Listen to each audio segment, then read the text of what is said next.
Oh, di Siksa Kubur saya berperan sebagai Adil. Adil adalah seorang anak laki-laki yang tumbuh dengan traumanya di masa lalunya, di masa kecilnya, yang membawa dia kemudian tumbuh menjadi orang yang sangat introvert, sangat tertutup. Um, Dia sulit untuk bisa mengemukakan emosinya gitu ya. Mungkin sekilas tentang Adil itu kali. Karakter baru juga mas sebenarnya. Jelas, ya. Bukan genre baru, tapi ini adalah sebuah karakter yang sudah lama, em, genre film yang sudah lama tidak saya mainkan ya. Hampir sekitar 14-15 tahun. Jadi besar artinya buat saya kembali bermain dalam sebuah film bergenre horor, horor religi, dan disutradarai oleh Joko Anwar. Itu alasan utama lah kenapa saya akhirnya mau terlibat di project film ini. Satu, karakternya yang sangat amat luar biasa ditulis oleh Bang Joko dan sangat menarik artinya buat saya ya, luar biasa bagi saya gitu. Kemudian sutradara dari film ini adalah Joko Anwar. Kayaknya alasan yang lebih dari cukup untuk mengiyakan project ini. Ya, udah mas, segitu dulu. Tapi buat Mas Reza sendiri banyak mencari inspirasi nggak sih untuk karakter yang sekarang ini? Kalau inspirasi, jujur saya tuh tipikal aktor yang kalau skripnya udah sangat amat mendukung, saya udah nggak nyari-nyari di luar tuh. Saya udah cukup based on script gitu ya. Skenario nya udah cukup jelas, kemudian background karakternya clear, dia siapa, apa yang terjadi dalam hidupnya, sekolahnya di mana, lahirnya kapan, dan keluarganya seperti apa.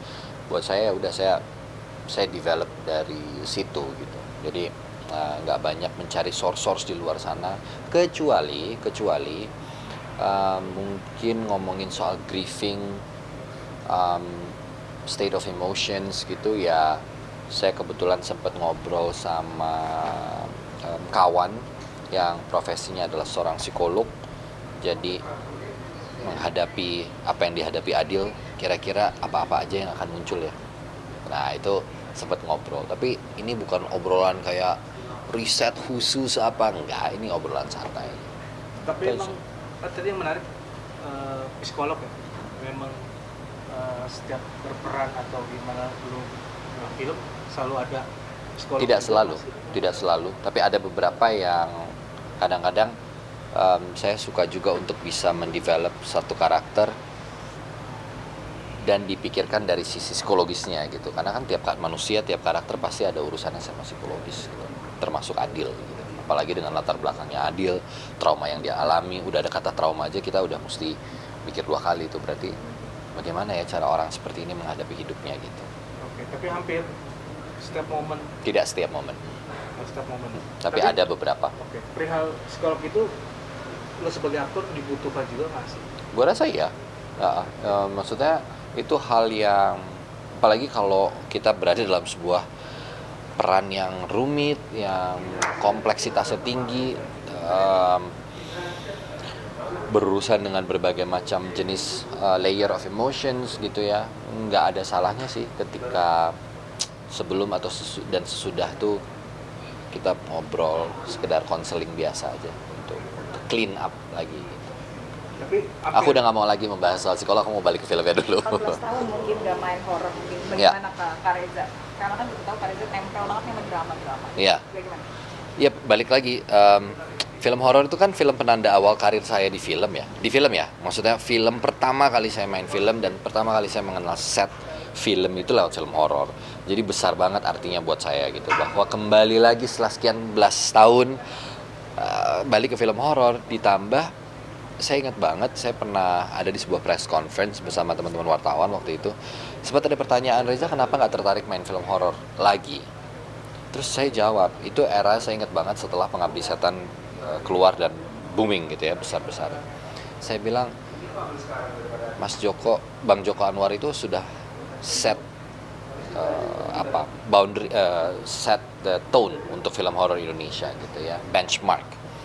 Jadi kalaupun, saya ngucap aja gitu, kalaupun saya mungkin bermain film horor suatu hari nanti, kayaknya mungkin kalau Joko Anwar yang menyutradarai, saya mau deh gitu.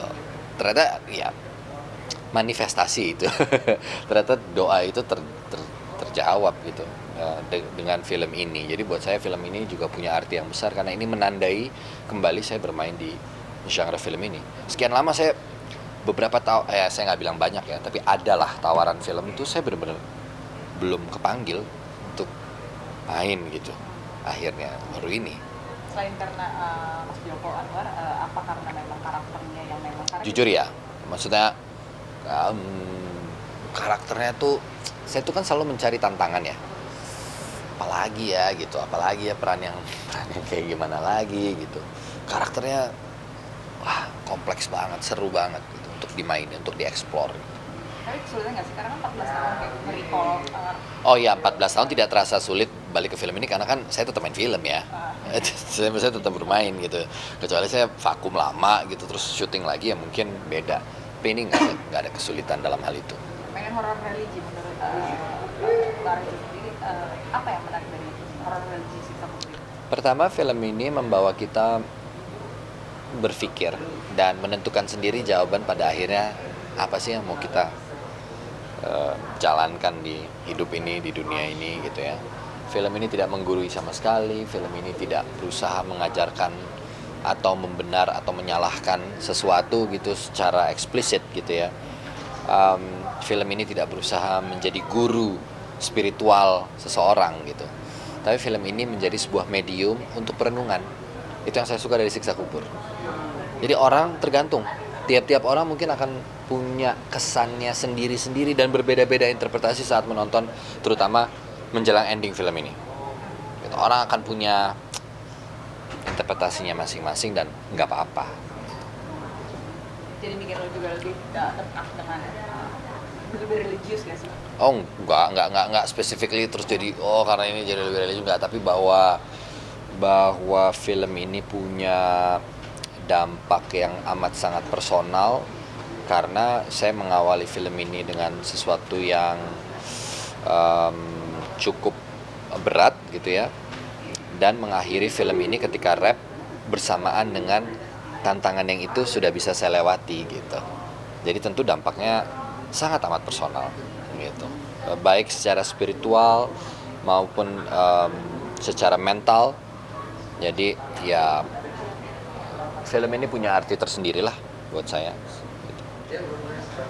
Halo teman-teman semua, saya Reza Rahadian. Jangan lupa saksikan film Siksa Kubur Lebaran di bioskop tanggal 11 April 2024.